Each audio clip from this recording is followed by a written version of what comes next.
2021 평화로 인천 함께 다 같이를 위해 참석해 주신 많은 여러분들 안녕하십니까? 1부 행사 진행에 이어 2부 행사 진행을 맡게 된 영아 아나운서입니다. 반갑습니다.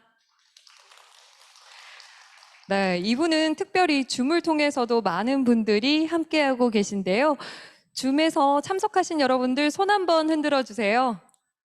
네.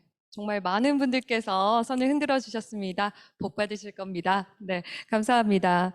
이번 행사는 5월 24일부터 6월 11일까지 19일 동안 7개 프로그램으로 구성돼 진행 중인데요. 기간 동안에는 인천 지하철 1호선에서는 한강하고 평화와 생명의 날갯짓이라는 주제의 사진 전시를 만나실 수 있습니다. 렛츠 평화로라는 퀴즈 풀기와 체험 활동, 북한 이탈 주민과 손편지 주고받기와 인천 지역 청소년들의 현장 체험이 진행되고 있습니다. 통일교육 관련 영상도 행사 홈페이지를 통해서 보실 수 있으니까요. 많은 참여 그리고 시청 부탁드리겠습니다. 그럼 2부 행사를 시작하겠습니다.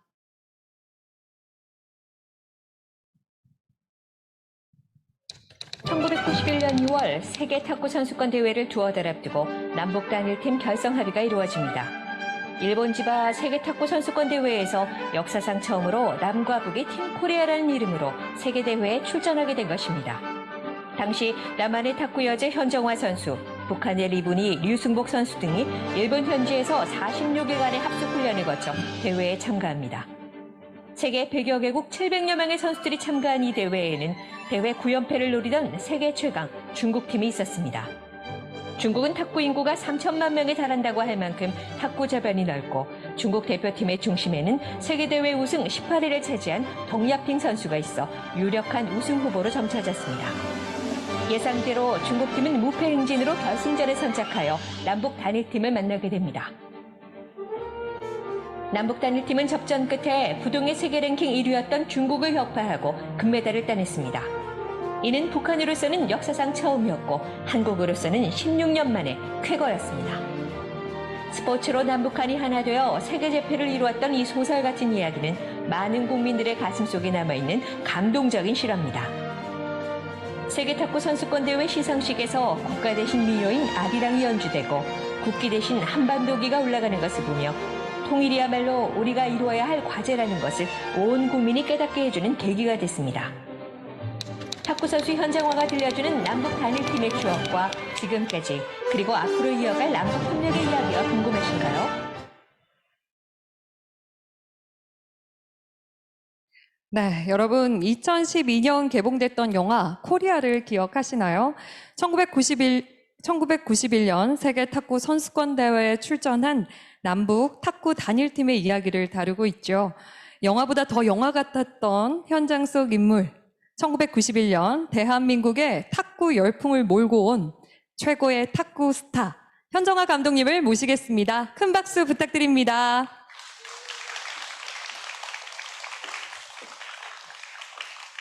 네, 안녕하세요. 반갑습니다. 지금 방금 소개를 받은 현정화 감독입니다.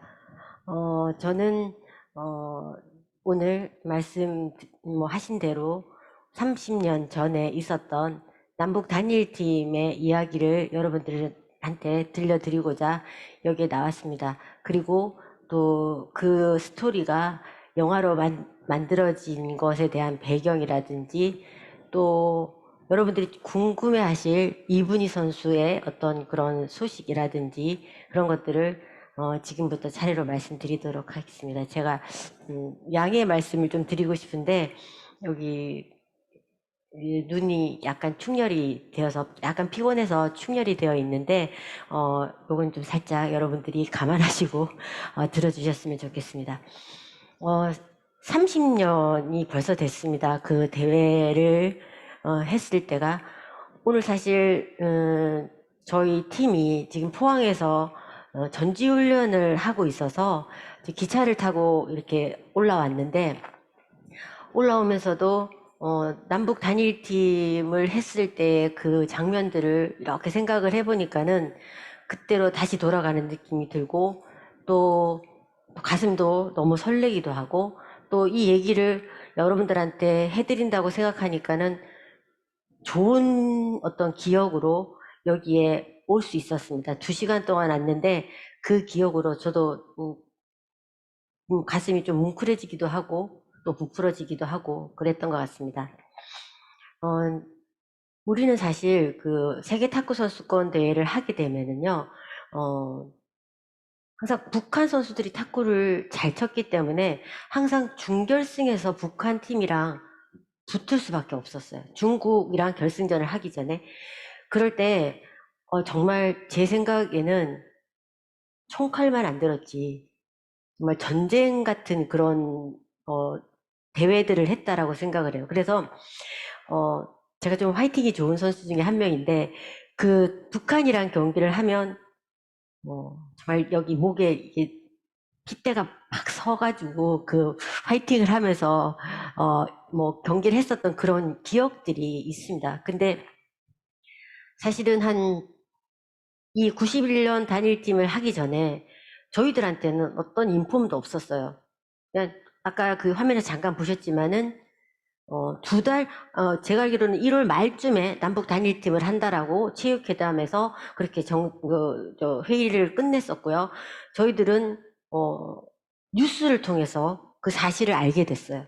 그리고, 아까 말씀하셨다시피 저희가 한 달 전에 일본으로 가서 같이 이제 합숙훈련을 하는데, 공항에서, 저희들이 일본 간다라고, 남북 단일팀을 한다라고 또 저희들은 이제 선생님들로부터 듣게 돼요. 근데 얼마 전에 평창 그 동계올림픽을 했을 때 그 아이스하키 여자팀이 남북 단일팀을 급조를 해서 만들었잖아요. 그때 어떤 문제가 있었죠?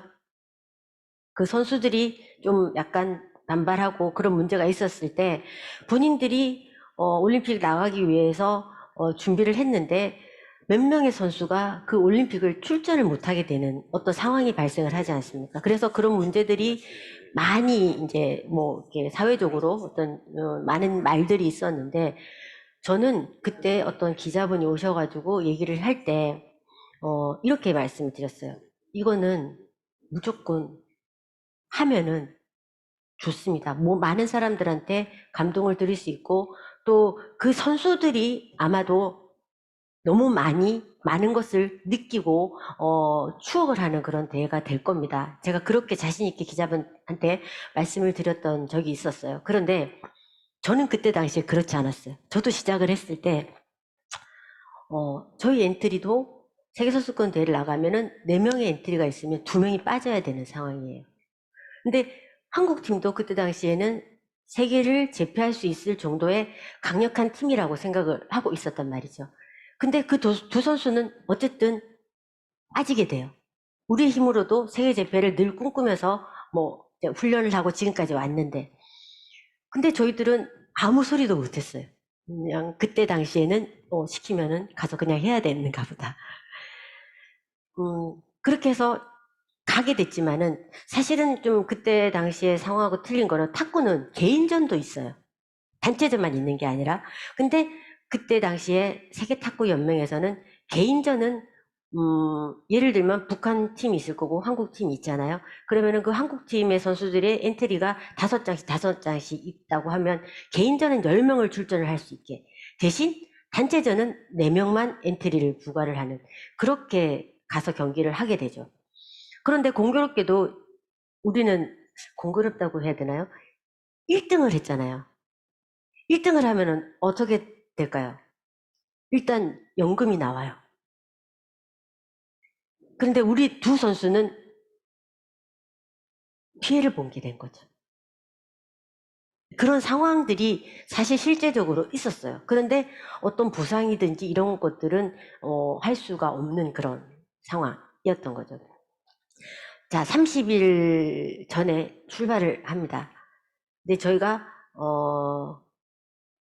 공항에서 만나서 신칸센을 타고 좀 조그만한 도시로 가요. 거기서 북한 선수를 처음 딱 만납니다. 그런데 그곳에서는 정말로 많은 기자분들, 일본의 많은 기자분들, 또 한국의 많은 기자분들이 와서 아마 그 동안에 저희들이 훈련을 하거나 경기를 하는 동안에는 정말로 많은 그런 기자분들이 저희들을 따라다녔어요. 거의 한 50명 이상은 쫓아다녔던 것 같아요. 근데 일단은 기차를 딱 타고 가는데 제 옆에 이분희 선수를 앉히더라고요. 네. 그래서 도시락을 먹으면서 갔어요. 그때의 기억이 지금도 생생하게 납니다. 보름을 예를 들면은 니가다에서 보름을 훈련하고 또 다른 곳에 가서 보름을 훈련하고 저희들이 이제 지바에 도착을 해서 지바에서 세계선수권대회를 하게 되는데 사실은 보름을 한다고 아니 한 달을 연습을 한다고 해서 이분희 선수와 저와의 복식의 호흡이 잘 맞을까요? 저는 양영자 선배랑 올림픽을 할 때 올림픽 복식에서 금메달을 따기 위해서 저희는 몇 년을 맞춘 줄 아세요? 3년을 맞췄어요. 3년. 그리고 하루에 연습할 때 만일에 4시간을 연습하면 3시간을 복식 연습을 했어요. 거의 매일 그렇게 연습을 했어요. 그리고 저희는 올림픽에서 금메달을 따요. 근데 한 달이라는 시간은 너무 작은 시간이에요. 그리고 서로에 대해서 잘 알지 못하는 그런 뭐 상황이고 또 뭐 소통은 뭐 해본 적도 없고 대신 대회 나가면 붙어야 되는 상대이기 때문에 늘 호기심이 있었어요. 이분희 선수가 어떻게 탁구를 치는지 또 북한 선수들은 얼마나 늘어왔는지 연습을 얼마나 했는지 근데 늘 호기심의 상대였어요. 그리고 그 상대들도 마찬가지로 우리가 호기심의 대상이었던 거죠. 현정화 선수는 얼마나 연습을 많이 하고 왔을까. 또 하나는 저희들이 사실 이제 언어가 똑같잖아요. 그러니까 물어볼 수가 있어요. 잘 지냈냐. 그런데 외국 선수들은 이제 영어를 해야 되니까 어린 선수들이니까 좀 이렇게 좀 꺼려하게 돼요. 근데 북한 선수들은 그러면서 말문을 트기 시작을 하긴 했었죠. 그렇지만 그렇게 친하게 지낸 그런 동료들은 아니었단 말이에요. 근데 사실은 저희는 한 일주일 만에 그냥 친해졌던 것 같아요. 왜냐면은 또래의 그 동료들이었어요. 저보다 한 살이 많거나 한 살이 작거나 많은 나이가 제일 많은 선배가 뭐 한 25, 6 그리고 나이가 제일 작은 친구는 그냥 19, 20 그러니까 어떨까요? 호기심이 유발되는 어떤 모든 지점들이 비슷해요. 예를 들면 뭐 남자친구가 있느냐 또 너네는 돈을 얼마나 버느냐 차는 가지고 있느냐 북한 선수들은 그런 것들을 저희들한테 주로 많이 물어봤었어요. 그리고 그때는 저희가 이제 아시죠? 그 카세트를 갖고 다니는 그리고 테이프를 이렇게 갖고 다녀서 이렇게 음악을 이렇게 듣는 그런 시대였는데 한국 음악을 참 좋아하더라고요. 그래서 버스를 타게 되면은 요즘에 그 버스를 뭐라 그러지? 봉고는 아니고요. 17명만 딱 탑승할 수 있는 그런 작은 버스 있죠. 그러면 그 안에 딱 선수들만 딱 들어가요. 지도자분들은 다른 차를 타고 움직였어요. 그 안에서 모든 이제 대화들이 이루어져요. 농담도 시작이 되고 물어보고 싶은 것도 물어보고 그러면서 노래를 듣게 되고 그래서 그 친구들한테 저희들이 가지고 왜냐면 한 달 이상을 있어야 되기 때문에 저희들이 테이프라든지 또 책이라든지 이런 것들을 되게 많이 준비를 해서 갔었어요. 또 선수들도 많으니까는 각자의 취향이 틀리니까는 뭐 노래들이 많았겠죠. 나중에는 그것들을 전부 다 가져갔어요. 저희는 다시 녹음을 하거나 사거나 하면 됐기 때문에 뭐 저희들은 필요가 없다고 해서 그 친구들한테 다 주고 왔던 기억들도 있어요. 근데 중요한 거는 저희들이 대회를 하러 갔잖아요. 그죠? 근데 솔직히 말씀드려서 중국은 두 팀이 합친다고 해서 그렇게 호락호락 무너지는 그런 팀은 절대 아니에요. 저희도 이긴다는 생각은 사실은 눈꼽만큼도 안 했어요. 그냥 이렇게 두 팀이 이제 만났고 또 많은 분들이 우리를 주시를 하고 있고 지켜보기 때문에 우리는 정말 최선을 다해서 결승만 가자. 제 생각은 정말 결승만 가면 우리는 성공하는 거다라는 그런 마음가짐으로 했던 거는 처음에 시작은 그렇게 했던 것 같아요. 그런데 연습을 뭐 일주일 지나고 2주일 하고 3주째 되는 때부터는 잘하고 싶더라고요.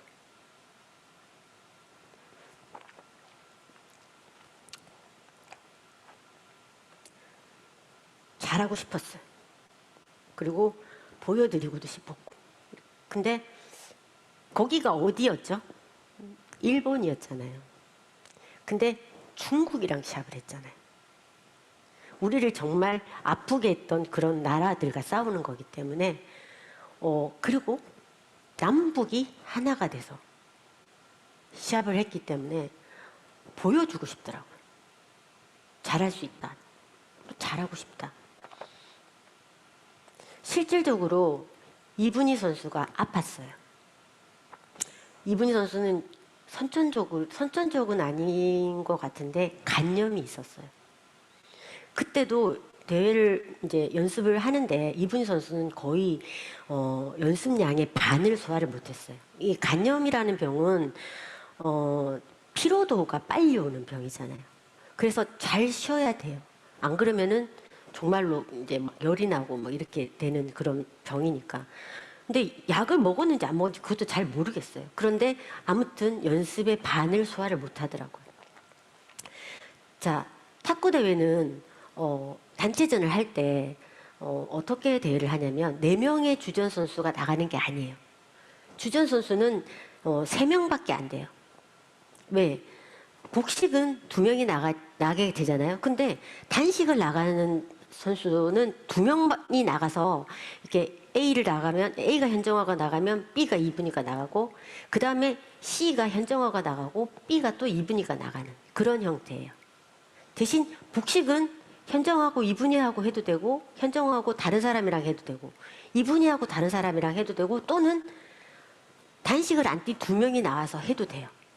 그런 어떤 형태로 대회를 하는데 이분희 선수는 북한의 에이스고 또 저는 남쪽의 에이스이기 때문에 이분희 선수와 저가 이제 주전 선수로 계속 시합을 하게 되니까 주로 집중적으로 훈련을 많이 했죠. 복식은 이분희와 현정화가 무조건 한다라는 그런 전략이었고요. 그런데 이분희 선수가 이제 자꾸 아프니까 전 좀 걱정이 되는 거예요. 왜? 이분희 선수가 만일에 컨디션이 나빠서 지게 되면 그게 오롯이 저한테로 돌아오잖아요. 제가 지면 안 되니까. 이분희 선수는 컨디션이 난조가 오면은 이 점을 다 부도를 낼 수가 있으면 그것이 오롯이 저의 몫으로 오기 때문에 제가 지면 진다. 이렇게 저는 이제 판단이 된 거죠. 근데 아무튼 시합이 시작이 됐어요. 시합이 시작이 됐는데 이분희 선수가 자꾸 지는 거예요. 예선전을 하는데. 결과적으로는 제가 오롯이 3점을 다 획득을 하면서 시합을 이기면서 올라가요. 8강전까지 이분희 선수가 지니까 이제 코칭 스텝에서도 상의를 할 거 아니에요. 이분희 선수는 우리 다른 선수도 있으니까 그럼 북한의 유순복 선수를 내보내야 되겠다. 그래서 준결승부터는 유순복 선수가 들어와서 단식을 떠요. 그런데 헝가리 팀이랑 했는데 그 헝가리 팀은 또 예를 들면 그 유럽 쪽에서 제일 강한 나라였어요. 그 이분희 선수도 좀 어려워하는 친구가 있었는데 유순복 선수가 또 지는 거예요. 그래서 또 제가 3점을 잡고 결승전을 올라가게 돼요. 결승전 하기 전날에는 선생님들은 지금까지 충분히 잘했다, 열심히 했다 이렇게 얘기를 하셨지만은 저는 정말 나가서 보여주고 싶더라고요. 일본에 유순복 선수가 나갔는데 유순복 선수가 여러분들도 기억나실지 모르겠어요. 키 조그맣고 목 짧고 그다음에 좀 땅땅하고 덩야핑. 그때 당시에는 우리가 마녀라고 불렀어요. 왜냐하면 너무 탁구를 잘 치고 또 얌체같이 조그만한데 너무 잘 치니까 많은 사람들이 그냥 마녀 덩야핑 이렇게 불렀는데 그 친구한테는 저희들이 아무도 못해요. 그 친구는 세계선수권 대회를 2년마다 한 번씩 하는데 3연패를 했어요. 6년 동안 세계 정상에 있었다고 보시면 올림픽을 2연패를 한 선수예요. 그 8년 동안 세계를 평정했던 선수라고 보시면 돼요. 16살부터 국가대표가 돼서 나왔던 친구고. 그랬는데 유수복 선수가 일본에서 덩야핑 선수를 이기는 거예요. 그것도 2대 0으로. 저는 그때 유수복 선수가 저희가 소위 그냥 쉽게 얘기할 때 이렇게 쟤 약 먹었다. 그러는 느낌을 받았어요. 유수복 선수한테서. 제가 이번을 나갔는데 제가 이겼어요. 그러면 2대 0이잖아요. 사실 2대 0이 되잖아요. 특히 이렇게 세계선수권 대회에서 2대 0이 되면은요. 특히 이렇게 중국같이 강한 팀이 2대 0이 되면요. 어떻게 될까요? 분위기에서 그냥 져요.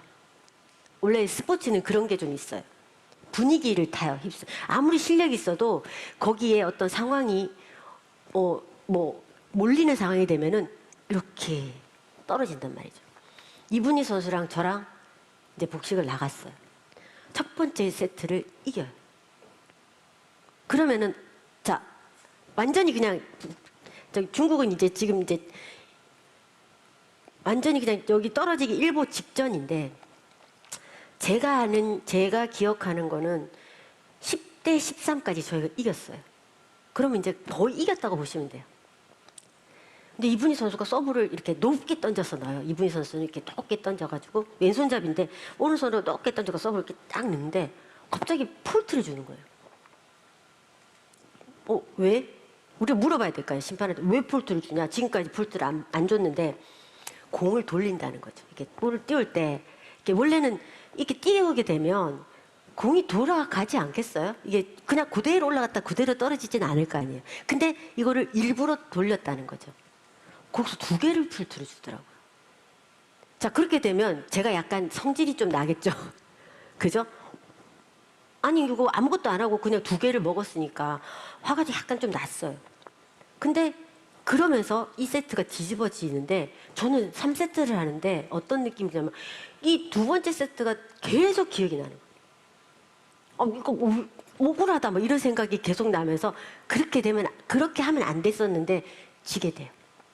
그리고 제가 이제 4번에서 덩야핑 선수랑 시합을 하는데 저는 덩야핑 선수가 까다로운 선수예요. 저는 패널 두고 덩야핑 선수는 세이크인데 뒤에 이질성 고무를 써서 어떨 때는 치면은 죽고 어떨 때는 치면은 그냥 날아가고 약간 그런 이제 고무가 그런 성질을 가지고 있는 고무인데 되게 까다롭고 저는 덩야핑 선수를 개인전에서는 한 번도 이겨보지 못한 선수였거든요. 제가 졌어요. 근데 이제 마지막에 유수복 선수가 나가서 이제 경기를 하는데 유수복 선수한테 물어봤어요. 혹시 저 선수한테 이긴 적이 있냐? 왜냐면 좀 한 번 좀 이겨보면 좀 자신감이 좀 있거든요. 이긴 적이 없다고 그러는 거예요. 그리고 자신 있냐 없냐 이런 거 물어보지도 못했어요. 왜? 그냥 가서 잘했으면 좋겠다라는 마음이 있었기 때문에.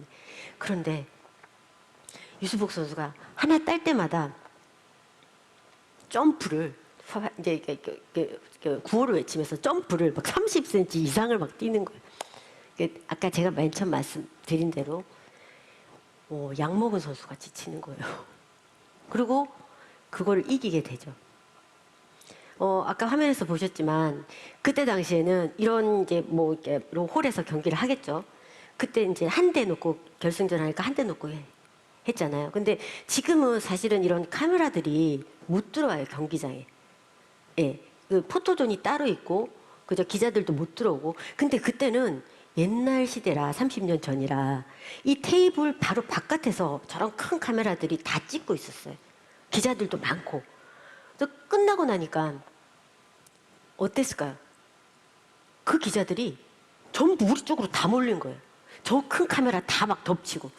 그러니까는 저희들은 좋아가지고 막 부둥켜갖고 이제 막 그러고 있는데 카메라가 확 덮치니까 선생님들이 우리 4명만 이렇게 주전 선수 4명만 이제 트레이닝복 짧은 거 입고 있었거든요. 그거 입은 채로 그냥 어디 락카 같은 데다가 이렇게 넣었어요. 이 라켓도 어디 갔는지 모르겠고 가방이 어디 있는지도 모르겠고 그런데 그 안에서 우는 그 네 사람이 부둥켜 안고 우는데 정말로 저기 밑에서부터 이렇게 뭐 뜨거운 것이 올라오면서 이게 무슨 느낌인지를 모르겠더라고. 내가 왜 우는지, 기뻐서 우는지, 그러면 어떤 느낌인지를 모르겠더라고. 그리고 서로 그냥 펑펑펑펑 막 울고 있더라고요. 전부 다. 그때의 기억을 지금도 아무리 생각해도 잊을 수가 없어요. 근데 저는 그런 느낌이었던 것 같아요. 아, 이게 작은 통일인가? 저는 그런 느낌을 받았어요. 통일의 느낌이 이런 것일 거다. 그리고 제가 여러분들한테 보여드리고 싶은 어떤 영상이 하나 있었는데 그 영상은 사실은 코리아 영화를 찍었을 때 이것을 선전을 하기 위해서 만든 한 2, 3분짜리 어떤 그런 영상이었거든요. 근데 그 영상 말고도 우리 남북 단일팀을 쭉 팔로잉 했던 그 어떤 사람이 다큐멘터리를 하나 만들어서 모든 선수들한테 나눠줬던 게 있어요. 저 지금 또 집에 있는데 거기에 보면은 자료화면에 딱 끝나고 난 뒤에 제가 인터뷰한 얘기가 나와요. 요렇게 얘기를 해요. 제가 그때 21살이었거든요. 21살이면은 뭐 제대로 알지도 못하는 저는 나이라고 생각을 해요. 저도 지금 이제 20살짜리 아이들을 지금 선수들을 기르고 있는데 얘들도 너무 어리게 느껴지고 하는 그런 친구들인데 그때 제가 이렇게 얘기를 해요. 지금 우승을 해서 너무 기쁘다. 그리고 남북 단일팀이 계속해서 만들어졌으면 좋겠다. 그리고 작은 통일을 이룬 것 같아서 기쁘다. 그리고 남북 단일팀은 계속 만들어졌으면 좋겠다. 맨 마지막에 조국 통일이 이루어졌으면 좋겠다. 이렇게 세 마디를 했더라고요. 뭘 안다고 제가 그런 얘기를 했을까요? 근데 제 느낌이 그때의 심정이 딱 그 세 마디로 일축할 수 있는 그런 심정이었다라고 말씀드리고 싶었어요. 그때를 생각을 하면은 지금도 그런 자료들을 제가 이런 강연도 많이 다니고 하기 때문에 이런 자료들을 보면 계속해서 울컥울컥. 그때가 거기가 일본이었잖아요. 일본은 민단이 있고 조총련이 있어요. 근데 남북 단일팀을 한다고 해서 처음으로 그 두 조직이죠. 그 두 조직이 만났대요. 대회를 하는 동안에 어떻게 응원을 하고 선수단을 지원을 해줄 것인가에 대해서 이 두 조직이 만나서 상의를 하고 회의를 하고 그리고 그곳이 그냥 이렇게 동그랗게 생긴 어떤 그런 체육관이었는데요.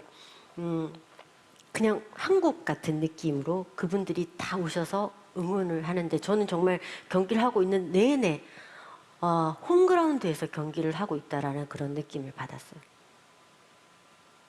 진짜. 근데 이 경기를 하면서도 4천만이 보는 경기가 아니라 7천만이 보고 있는 경기다. 라고 생각이 들었기 때문에 저는 더 2배의 어떤 그런 힘을 낼 수 있었다라고 생각을 하고요.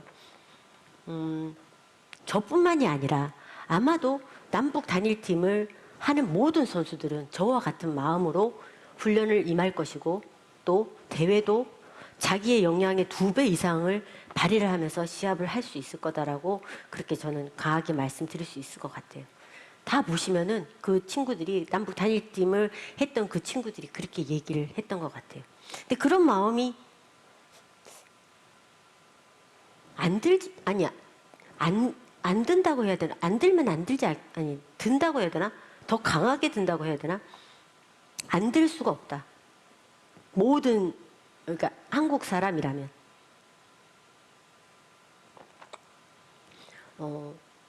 그리고 난 이후에 이제 이 영어를 이제 하시자고 한참 있다가 오셨잖아요. 근데 저는 사실은 그 이후로, 그 대회를 치르고 난 이후로 저는 통일 전도사가 돼요. 제 개인적으로는. 저는 아까 처음에 말씀드렸지만은 대회를 시작할 때 무슨 마음이라고 말씀드렸었죠. 이거 왜 하지? 이거 그냥 하나 이벤트성으로 만들고 또 다시 우리는 하나로 만들어 놓고 또 남북 그 대결을 또 시키면은 선수들은 너무 마음이 아프거든요. 사실은. 또 적으로 만나고 이러면 되게 마음이 아프단 말이에요. 상처를 받죠. 그런데 이걸 왜 하지? 그런 생각이 들었지만 꼭 해야 된다. 근데 저는 이제는 단일팀은 이제 많이 식상해진 것 같아요. 그냥 급조해서 만든 단일팀 말고요. 저는 교류를 좀 했으면 좋겠어요. 스포츠 교류. 북한과 남쪽이. 그러면은 예를 들어서 올림픽을 하나 준비를 해서 같이 우리가 하자. 그렇게 했을 때에는 어떨까요?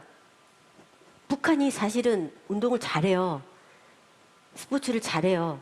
근데 왜 이렇게 경기력이 떨어지냐면은 돈이 없어서 국제 경기를 많이 못 나가거든요. 그러니까는 친구들은 세계선수권 대회만 나오고 올림픽, 아시안게임 이런 대회만 나와서 한 번 하고 들어가니까 랭킹이 낮아요. 요즘은 랭킹 제도를 많은 국제대회에 나가게끔 해서 포인트를 쌓게끔 해서 랭킹을 올리게끔 만든단 말이에요. 모든 어떤 종목들이. 근데 북한 선수들은 그런 거를 안 하니까는 랭킹은 낮아요. 근데 나와서 경기를 하면은 잘해요. 그래서 북한 선수들도 중국을 이기면서 아시안게임 우승하는 친구들도 있고요. 북한이 실질적으로 1등을 할 때가 있었죠. 그게 언제였냐면은, 부산 아시안게임, 2002년도에 부산에서 아시안게임 할 때 북한이 중국을 이기고 우승을 했어요. 단체전에서. 그럴 정도로 이 친구들은 이 실력이 다 좋은 친구들이에요. 근데 제가 그 얘기를 들으려고 한 건 아니죠.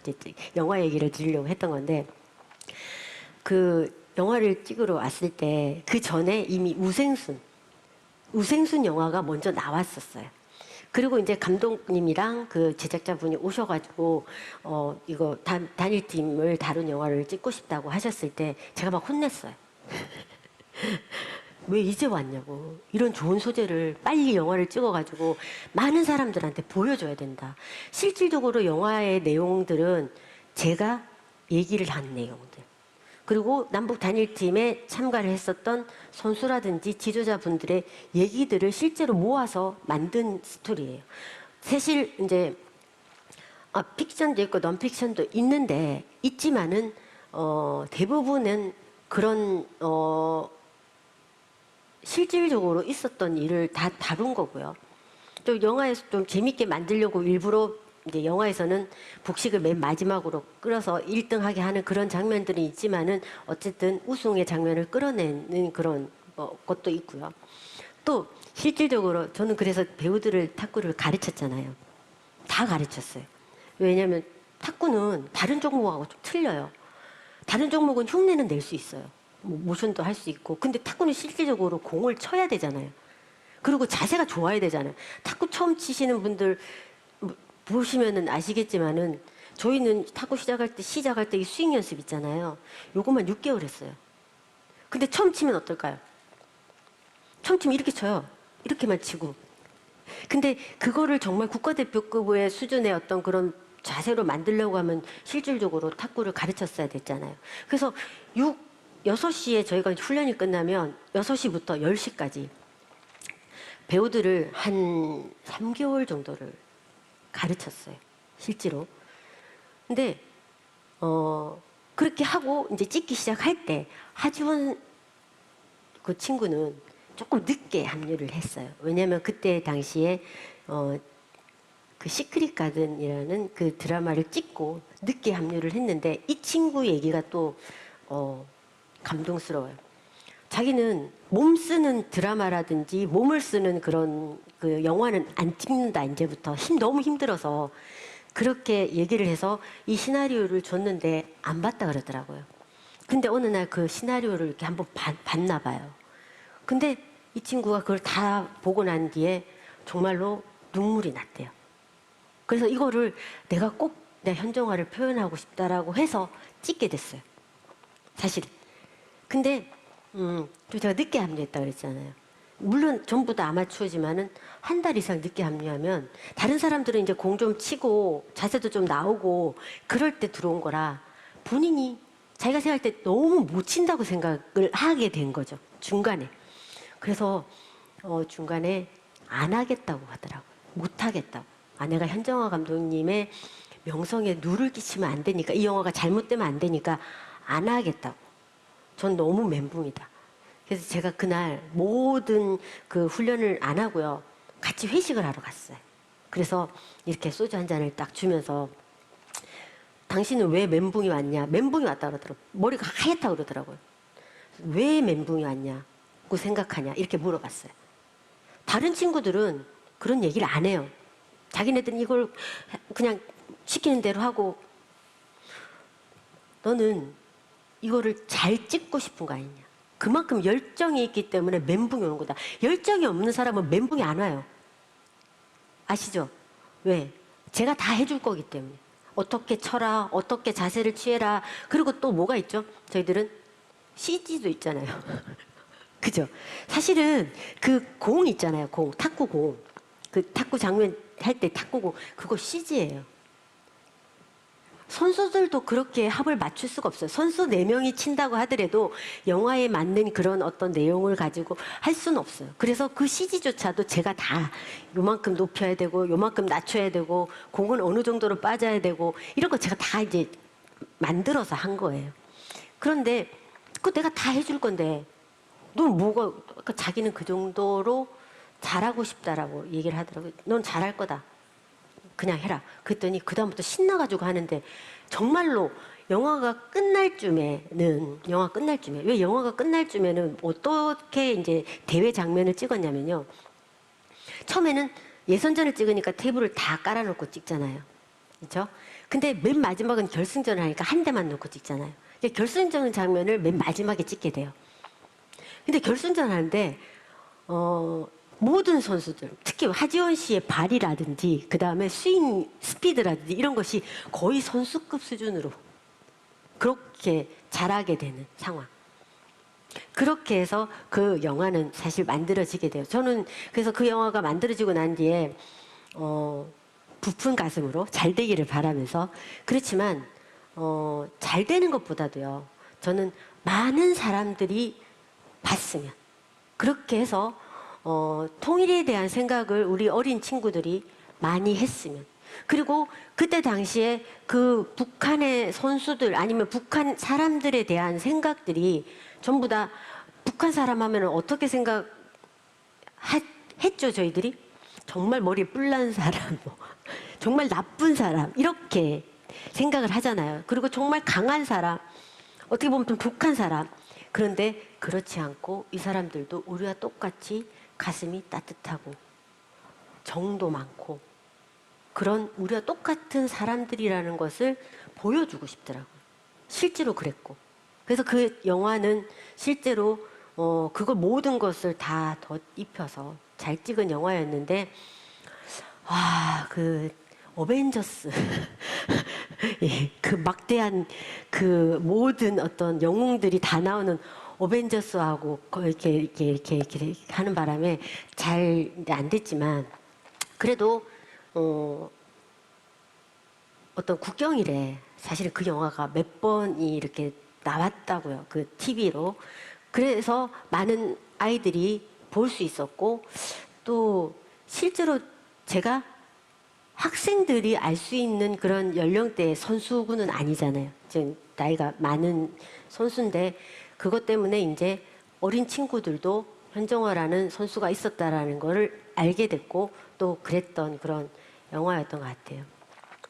또 사실 그 이분희 선수를 참 만나고 싶었어요.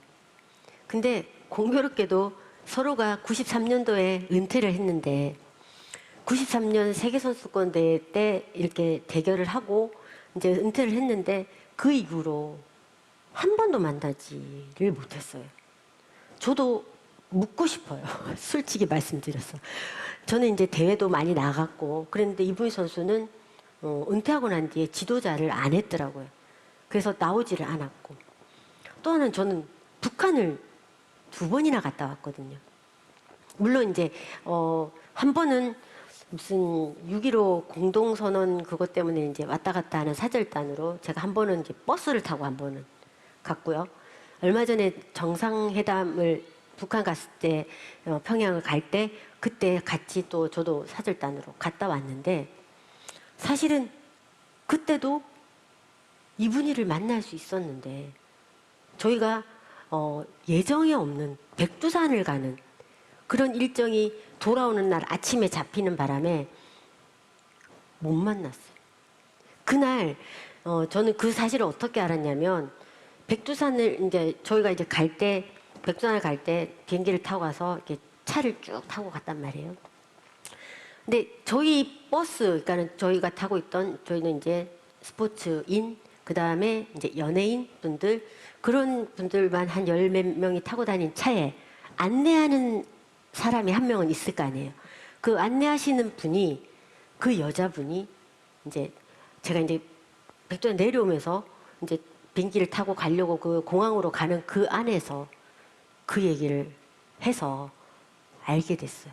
이분희 선수가 또 그때 차범근 그 감독님도 가셨고 또 아이스하키 했던 그 친구도 갔었는데 그때 아이스하키 했던 그 성화봉송 그 맨 마지막에 올라갔을 때 같이 올라갔던 북한 애가 나와 있었다고. 차범근 감독님도 만나고 싶은 북한 감독이 있었는데 그 감독도 있었는데 백두산에 가는 바람에 다 못 만나고 이제 그렇게 오게 돼서 이분희 선수는 지금도 어떻게 지내고 있는지 또 정말로 제가 할 수 있으면 제 손으로 제가 뭐 음식을 잘하지는 않지만은 제가 한 그런 따뜻한 밥을 우리 집에서 이렇게 한번 대접할 수 있는 그런 시간이 꼭 언젠가는 오지 않을까라는 그런 기대를 하면서 지금도 뭐 지내고 있는데요. 건강하면은 뭐 언젠가는 만날 수 있겠죠. 그런데 저는 사실 북한에 뭐 가족이 있다거나 뭐 누가 있는 게 아니잖아요. 근데 저도 마치 이산 가족을 하나 거기다가 놓고 온 사람 마냥 맨날 이분희 선수의 소식이 궁금하고 또 진짜 친언니가 아닌데 이제는 너무 오랫동안 그리워하다 보니까 또 제가 영화를 만들면서도 얼마나 많은 생각을 했겠어요. 이분희 선수를 뭐 만나고자 하는 그런 생각을 했겠어요.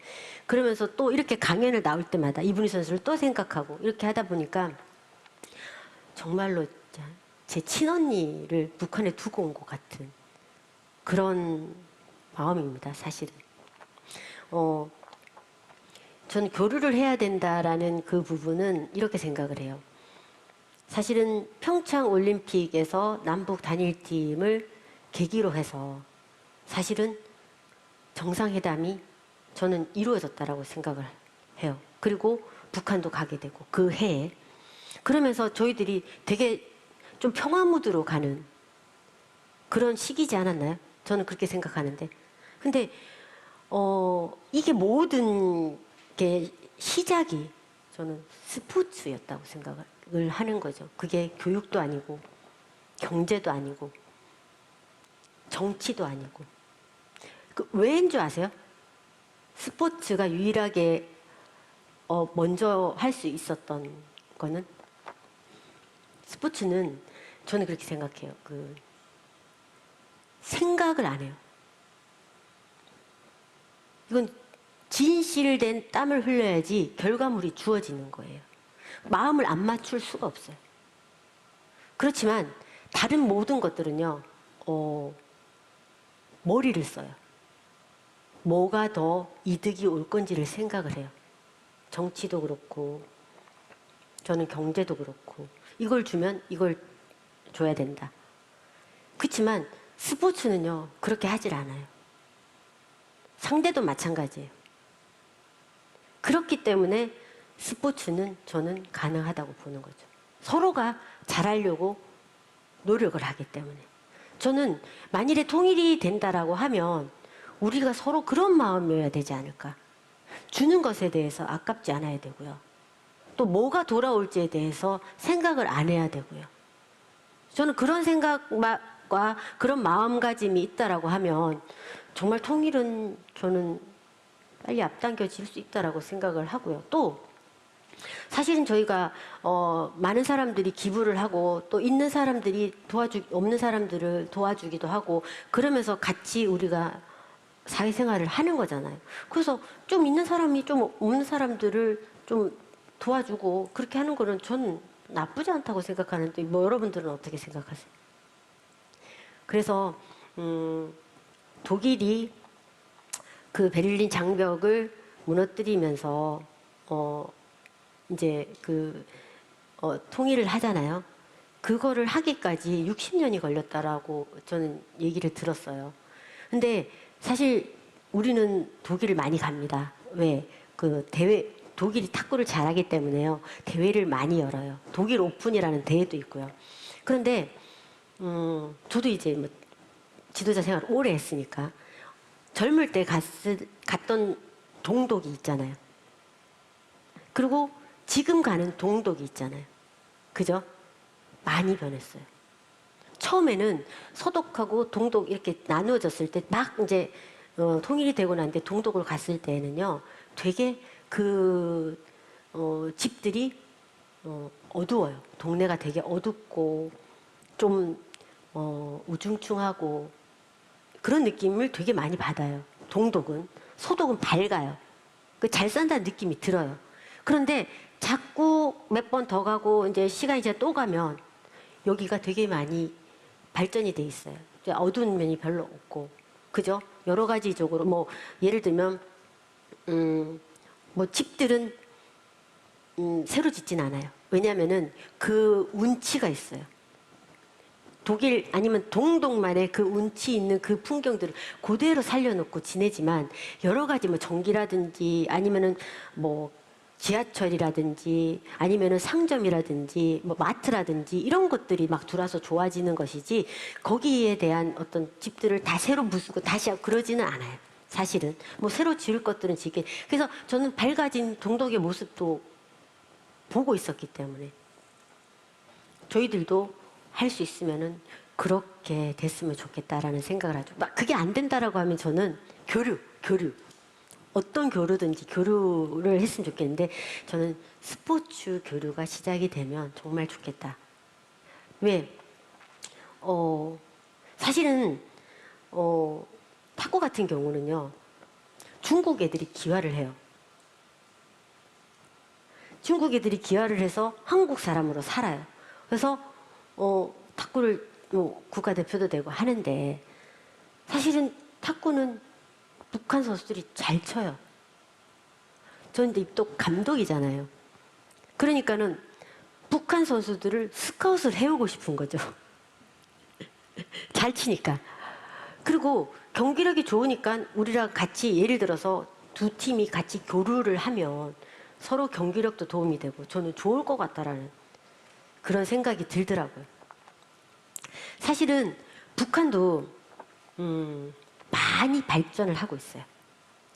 제가 지난번에 갔던 그 18년도에 갔던 북한과 그 전에 갔던 북한이 많이 틀려 있는 거를 봤어요. 그러니까 그 전에 갔을 때는요, 정말로 밤에 이게 문 열잖아요. 그러면은 불 켜져 있는 데가 별로 없어요. 그러니까 석유가 부족하고 그래서 전기를 뭐 킬 수가 없는 거죠. 그리고 이 석유가 없으니까는 페인트 있잖아요. 페인트 칠을 안 했어요. 그래서 이 담들이 전부 다 그냥 그 벽돌 색깔 있잖아요. 아파트를 지어놔도 벽돌 색깔밖에 없었어요. 근데 이번에 18년도에 갔더니 색깔이 있어요. 아파트들을 지어놨는데 색깔들이 있고요. 그 다음에는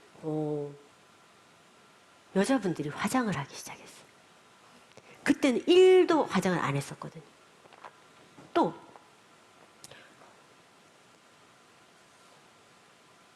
먹는 게 과자가 나왔더라고요. 본인들이 만드는 과자. 그리고 음료수가 나왔더라고요. 네, 걔네들은 그 음료수 이름이 생각이 나는데 단물이었어요. 음료수가 다니까 단물. 그리고 사이다 같은 것들도 만들고. 물론 이제 코카콜라나 이런 것들도 들어오는데 본인들이 만든 그런 음료수가 있다. 그러면은 저는 내수가 있구나. 그런 생각을 하게 되는 거죠. 그리고 핸드폰을 들고 다녀요. 핸드폰 들고 다니더라고요. 그리고 모르겠어요. 이제 그 어떤 안내하시는 분들만 줬을 수도 있지만은 길에 다니시는 분들도 뭐 예를 들면 출근 시간대가 있을 거 아니에요. 그때 다니시는 분들도 핸드폰 들고 다니는 분들을 제가 봤고요. 실질적으로.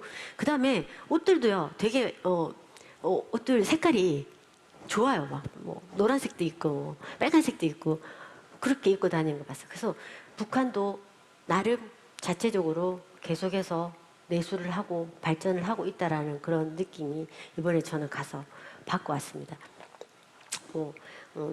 제가 더 좋은 얘기들, 더 많은 얘기들은 해드릴 수는 없지만은 제가 느꼈던 북한과 또 남북 단일팀은 이랬었다라는 말씀을 좀 드리고 싶고요. 또 하나는 이제 우리의 어떤 생각들이 통일에 대한 생각들을 이제는 좀 더 구체화해서 시켜야 되는 그런 시기들이 아닌가. 또 하나는 유일한 그저 분단 국가, 세계에서 유일한. 저는 그런 생각이 이제 나이가 자꾸 들고 저희 아이들도 있으니까는 그런 생각이 들더라고요. 우리 아이들한테는 정말 미사일 맨날 쏘대고 그래서 맨날 불안하고 그런 나라 말고 정말로 세이프한 나라에서 키우고 싶다. 정말로 미국 가면은요, 미국 사람들은요, 우리 곧 전쟁 나는 줄 알아요. 아니, 한국 사람들이. 미국 사람 말고 미국에 사시는 한국 분들이 야 맨날 미사일 쏘아대고 그러면은 너네 불안해서 어떻게 싸니? 이렇게 얘기를 물어보지만 우린 전쟁 안 일어나잖아요, 사실은.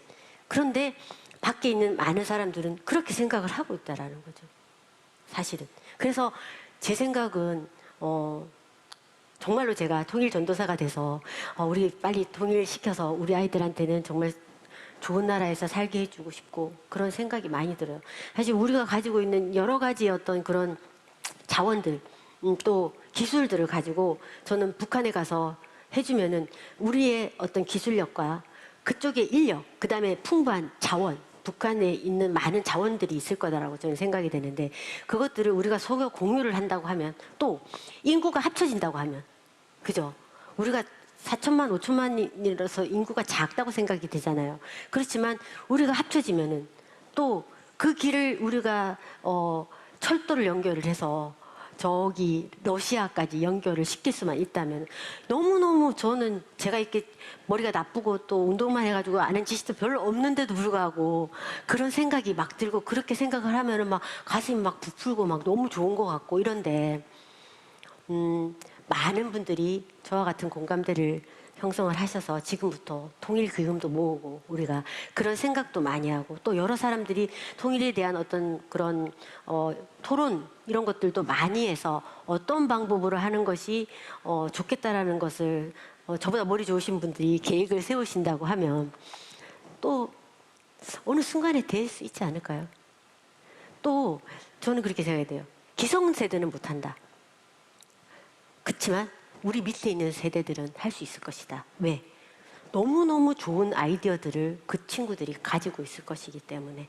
그래서 그런 시대가 와서 우리도 아니 우리가 아니고요. 저부터 가서 꼭 이분이를 찾아서 만날 수 있는 그날이 꼭 왔으면 좋겠습니다. 좀 너무 두서없이 말씀드리긴 했지만은 저의 그런 생각과 또 여러 가지 흥분되어 있는 여러 가지 그 기운들을 느끼실 수가 있죠. 그것만 여러분들이 가지시고 가셨으면 좋겠습니다. 오늘 저는 강의를 여기서 그만 마치도록 하겠습니다. 감사합니다. 네, 뜨거운 박수 부탁드립니다. 네, 감독님의 말씀을 들으니까요. 마치 30여 년 전으로 타임머신을 제가 타고 직접 그 현장에 있었던 것 같은 그런 느낌이 들었거든요. 현정아 감독님과 질의응답 시간을 가질 텐데요. 갖기 전에 오늘 이 행사를 준비한 곳이죠. 통일플러스 센터의 홍보 영상을 먼저 만나보고 질의응답 시간을 갖도록 하겠습니다.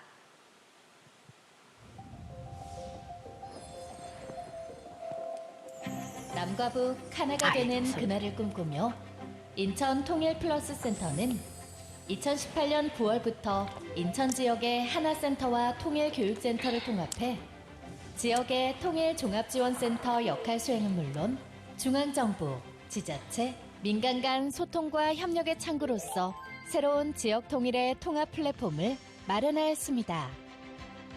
작은 통일부를 지향하는 인천 통일 플러스 센터는 인천광역시, 인천광역시 교육청, 인천관광공사, 인천문화재단 등과 협력 체계를 구축하였고 유관기관, 민간단체 등과 폭넓은 협력을 지속적으로 확대해 나갈 것입니다. 지역사회 평화통일 공감대 확산을 위하여는 명사 초청 특강, 사진 전시회, 평화 콘서트 등 다양한 컨텐츠를 활용하여 시민들이 직접 참여하고 소통할 수 있는 어울림의 장을 펼치고 있으며 탈북 주민들의 정착을 지원하기 위하여 탈북민 정착교육 및 인식 개선 사업, 취업 지원, 통일 문화축제, 명절맞이 행사, 통통장터, 한마음 체육대회 등 탈북민들의 정착을 지원하고 남과 북 주민 통합을 위한 지원 사업을 추진하고 있습니다. 또한 통일 미래에 대비하기 위하여 청소년 평화통일 교육, 통일 미래체험 교육 등 다양한 프로그램을 개발하여 통일 미래의 주인인 청소년들에게 체험형 교육을 실시하고 있으며 통일 순회 강좌, 전문가 포럼, 통일 리더십 아카데미 등 지역 구성원에 맞는 통일 프로그램을 활발히 운영하고 있습니다. 8천만 결애가 온 마음으로 함께한 평화의 길.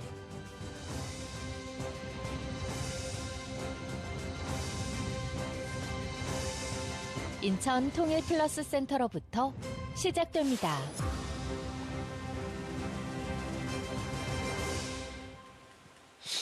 네, 인천 통일 플러스 센터 여러분들 많이 꼭 기억해 주시길 바라겠습니다. 저희가 서 있다가요, 자리를 마련해 봤습니다. 현정아 감독님을 그냥 보내드릴 수 없죠. 오늘 줌으로도 많은 분들께서 참여해 주셨는데요. 질의응답 시간을 지금부터 갖도록 하겠습니다. 질문이 있으신 분들은 줌에 있는 손들기 기능을 활용해서 표시를 해 주시면요, 제가 참가 지역 또는 번호, 이름을 호명하도록 하겠습니다. 말씀하실 때는 본인의 성명과 간단한 소개 말씀 부탁드리겠습니다. 그러면 한번 손들기 기능을 그럼 먼저 네. 정재훈님께 한번 질문을 드려보도록 하겠습니다. 네, 안녕하세요. 네, 안녕하세요. 예, 전 인천 남동구체육회 지도자 정재훈이라고 합니다. 이렇게 줌으로 만나 뵙게 돼서 반갑습니다. 팬이신가 봐요. 예, 코리아 영화 되게 재밌게 봤습니다. 선생님이시라고 하셨나요? 그 2018년도 문화체육사절단으로 평양 네. 방문하신 거를 제가 신문으로 본 기억이 있거든요. 네네. 예, 그때 그 방문하셨을 때 북한의 분위기라던가 아니면 기억에 남는 에피소드 있으면 좀 들어봤으면 좋겠습니다. 아, 기억에 남는 에피소드요. 예, 저는 일단은 백두산을 가게 된 것이 제일 영광이었던 것 같아요. 누가 이제 이게 중국 쪽으로 해서는 백두산을 볼 수가 있잖아요. 근데 우리는 정말 북한 쪽에서 이렇게 갔는데 거기가 천지연이잖아요. 거기가 천지연 맞죠? 예, 위에서만 볼 수가 있어요. 근데 두 정상분은 저희랑 같이 안 다니시고 따로 가서 저 정상까지 올라갔다가 저희가 이제 여기서 막 사진 찍고 이러고 있는데 이 두 정상분이 밑으로 내려가신 거예요. 근데 내려갈 수 있는 길이 없는 줄 알았어요. 근데 보니까는 에스컬레이트보다는 그걸 뭐라 그러죠? 아무튼 내려갈 수 있는 기능이 있는 거. 근데 거기에는 딱 20명만 한 번에 내려갈 수가 있어요. 그래서 갔다 왔다 하는 시간이 있기 때문에 한 10분 정도 걸린단 말이에요. 두 분이 내려가 계시니까 그분이 이렇게 왔다 갔다 하니까 시간이 좀 있잖아요. 그래서 우리도 막 줄 서가지고 몇 팀이 내려갔어요. 근데 저희가 많이 갔는데 한 4, 50명 정도만 내려갔던 것 같아요. 저 거기다가 손도 담궜잖아요. 예. 그 돌멩이를 갖고 올라 그랬는데 가져가면 안 된다 그래가지고 근데 어떤 게 제일 기억에 남냐면 그날 이제 천지가 되게 날씨가 안 좋을 때가 많대요. 근데 저희가 갔을 때 정말 되게 더워가지고 옷을 다 벗고 다녔었어요. 두꺼운 옷도 주고 그랬는데 그리고 뭐가 제일 기억에 남냐면 천지 못이 너무 깨끗하니까 저쪽 편에 산이 이렇게 있는데 그 산이 그대로 그 천지에 비친 모습을 봤거든요. 그래서 저는 되게 운이 좋은 사람이다. 아마 한 몇 년 동안은 대통할 거다라고 그런 생각을 하면서 왔었어요. 예, 그 기억이 제일 남는 것 같아요. 예. 네. 또 다음 질문하실 분을 한번. 근데 감독님 대단하시네요. 저는 북중 접경 지역으로 가 봤었는데 날씨가 흐려서 보지 못했었거든요. 그러니까 그래서 그게 운수 대통을 네, 한 3년은 할 맞아요. 거다라고 그렇게 얘기를 하더라고요. 날씨가 안 좋아서 못 보는 사람들이 되게 많다고 얘기를 했는데 저희는 저기까지 다 봤어요. 예. 그리고 우리가 여기에 있었잖아요. 그래서 정상분이 거닐었을 거 아니에요. 근데 여기 기자가 못 들어오잖아요. 저쪽 저기 중국 쪽에서 NHK라든지 그쪽에서 우리 쪽을 다 찍고 있었어요. 실제로. 예. 그거 얘기를 해주더라고요. 그래서 알게 됐어요. 예. 네. 그러면 또 궁금하신 분들이 손들기 기능을 굉장히 많이 이용하고 계시는데요. 이번에는 김경희님을 한번 네 질문 자기소개 간단하게 부탁드립니다. 네, 안녕하세요. 인천광역시 동구체육회 지도자 중국 김경희입니다. 체육회. 안녕하세요. 네, 안녕하세요. 네, 네. 저도 2012년에 개봉한 코리아 영화 너무 감명 깊게 봤습니다. 아, 네, 감사합니다. 영화 코리아 보면서 감독님도 감회가 새로우셨을 것 같은데 그 영화 관련해 갖고 더 재미있는 에피소드가 있으면 저희한테 소개 좀 해주세요.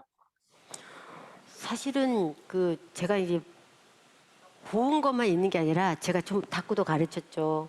그다음에 CG도 입혔다 그랬죠. 그리고 사실은 그 경기하는 장면들은 거의 다 제가 무술 감독 같이 이렇게 쳐라, 이렇게 움직여라, 그 동선도 다 가르쳐주고 시나리오 쓰듯이 제가 그걸 다 그림으로 그려가지고 감독님한테 드려가지고 한 거기 때문에 되게 그게 이제 시나리오 작업부터 할 때 저를 만나서 얘기한 거를 그 감독님이 시나리오 작업하시고 했기 때문에 거의 한 2년이 걸렸어요. 그 영화 만들 때까지. 그리고 이제 영화가 이제 만들어져서 이제 보게 됐으니까는 거의 저는 그냥 영화인으로 제가 영화인인 줄 알았어요. 그럴 정도로 애착 있게 만들었고 근데 또는 저는 그거를 많은 분들이 볼 수 있었으면 좋겠다라고 생각하면서 간절하게 만들었던 것 같아요.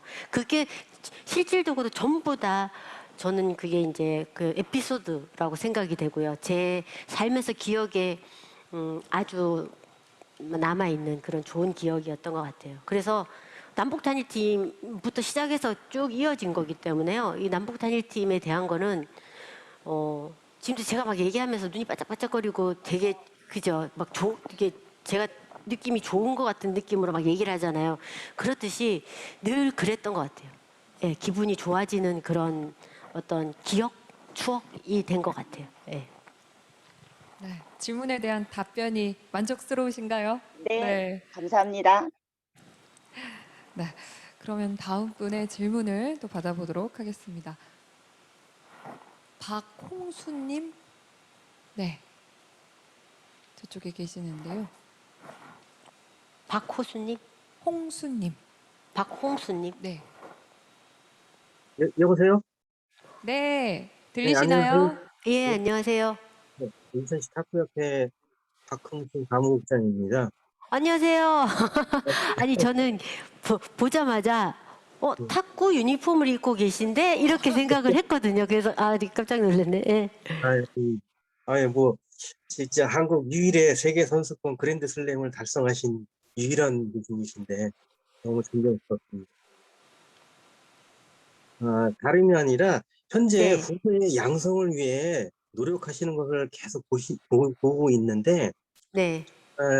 노력하시는 만큼 큰 성과가 나와야 되는데 현재 그 탁구가 너무 많은 변화가 있고 그다음에 생활체육 같은 쪽에서도 많은 관심을 갖고 있는데 이런 면에 있어서 이건 잠깐의 뭐 소견 같은 것 좀 아, 글쎄요.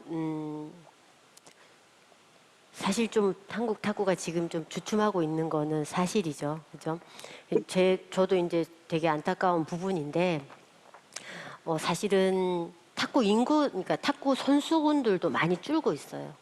예, 부모님들이, 탁구보다도 좀 더 좋은, 이게 왜냐면 요즘은 자녀들을 1명 아니면 2명 이렇게 낳잖아요. 그러니까는 탁구보다는 좀 더, 좋은 스포츠, 그러니까 돈을 많이 버는 스포츠들로 이제 옮겨가시는 거죠.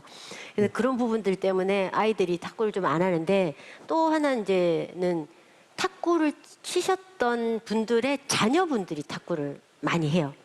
요즘은 그런 추세로 하거든요. 사실은 일본 같은 경우도 그런 추세로 탁구 그러니까 뭐 자녀들이 탁구를 쳐서 잘 치는 애들이 많이 나오고 이렇게 지금 변화가 좀 있는데 우리도 지금 그런 세대가 있고요.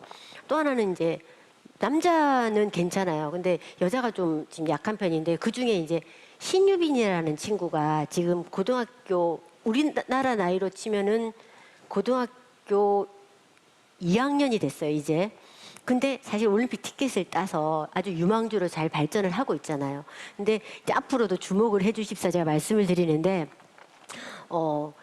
한국 여자 탁구는 또 밑에 있는 친구들이 신유빈이라는 친구 하나만 갖고는 안 되니까 그 친구 말고 또 다른 친구들이 더 빨리 올라와야 된다고 생각하는데 제가 그 친구들을 좀 기르고 있으니까 조금만 시간을 주십사. 제가 그런 말씀을 좀 드리고 싶고요. 아마도 좀 조만간에 예, 한국 탁구가 이렇게 좀 올라가는 그런 느낌을 받을 수 있는 그런 친구들이 많이 나올 거라고 생각을 합니다. 뭐 충분하신가요? 네, 고맙습니다. 남자는 지금 현재는 세계 4강권 안에 있고요. 중국하고 이렇게 결승전을 겨룰 수 있을 만큼의 어떤 그런 능력 있는 친구들이 많이 있습니다. 예. 알겠습니다.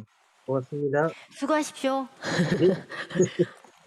네, 저도 의상부터 보니까 굉장히 탁구를 좋아하시는 분이구나. 나도 그렇게 생각을 했는데 네. 예, 사무국장님이셨네요. 예. 아, 네. 오늘 현정아 감독님 덕분에 우리 특강 자체가 활활 불타오르는 것 같아요. 아, 그러면 정말 팬분들이 다 다행인데요. 네. 제가 좀 더 재밌게 잘 얘기를 해드렸어야 되는데 아, 제가 좀 준비가 미흡했네요. 죄송하게 생각합니다. 아닙니다. 충분히 저는 너무 인상 깊게 듣고 있고 지금 진행 중인데요. 그러면 또 질문을 받도록 하겠습니다.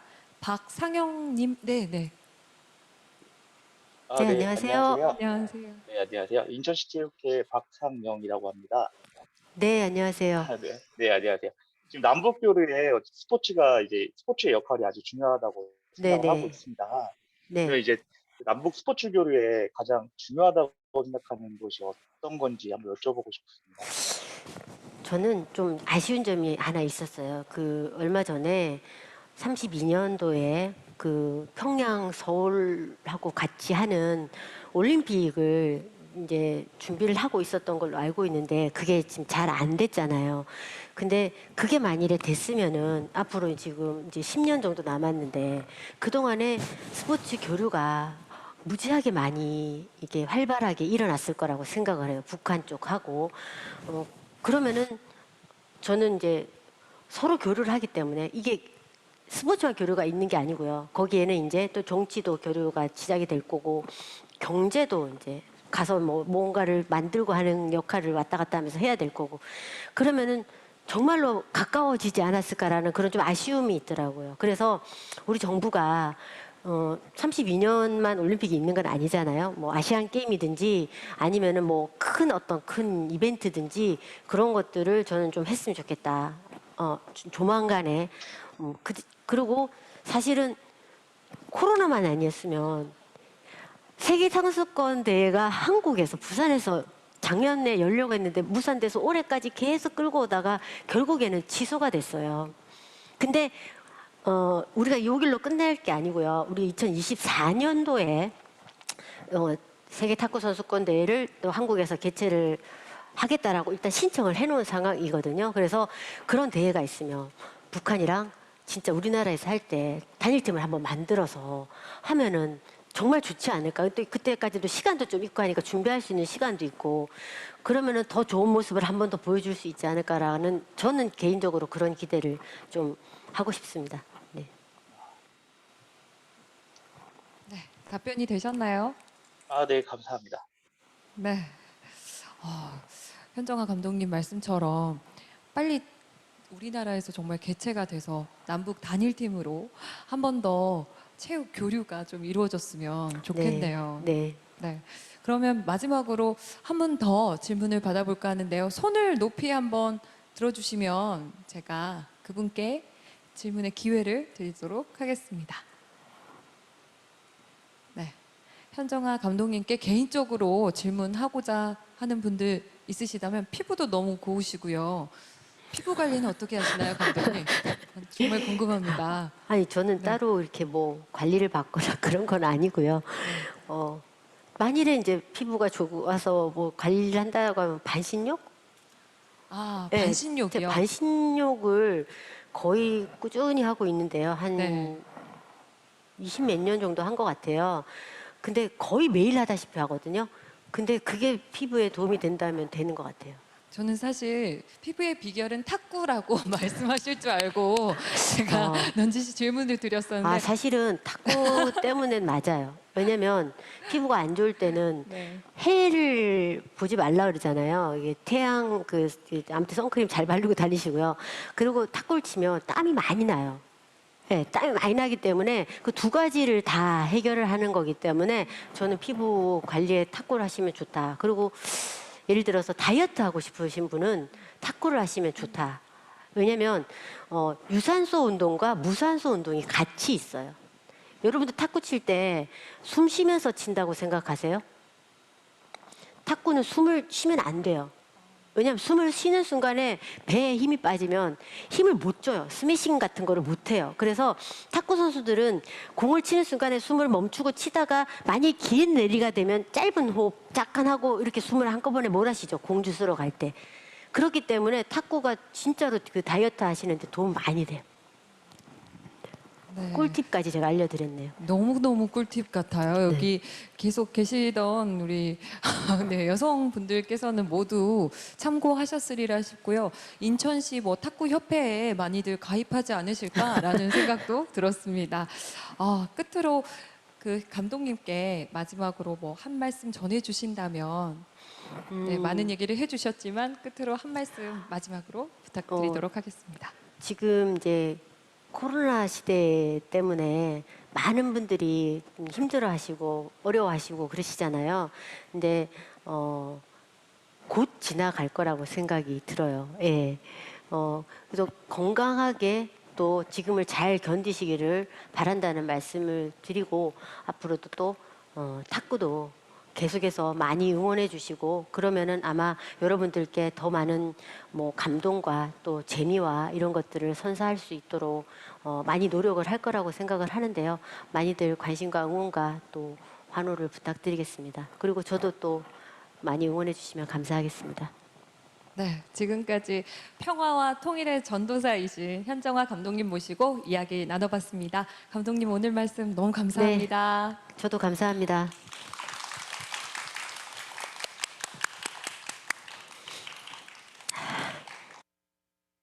네, 여러분은 어떤 꿈을 가지고 계신가요? 꿈이 있다는 건 매우 중요하죠. 이루기 어려운 꿈이라도 일단 꿈을 갖고 있다면 삶에 대한 희망도 함께 존재하기 때문인데요. 그렇기 때문에 우리는 꿈꾸기를 멈춰서는 안 됩니다. 평화로운 한반도, 통일된 남과 북의 모습을 꿈꾸며 한 발자국씩 나아가야 하는데요. 평화와 통일로 향하는 이 동행에 함께 해주셔서 대단히 감사합니다. 저는 지금까지 이영하 아나운서였고요. 이제 제가 마지막 인사를 전하면 라이브 방송도 자동으로 종료가 됩니다. 긴 시간 함께 해주신 여러분들 대단히 감사합니다. 고맙습니다.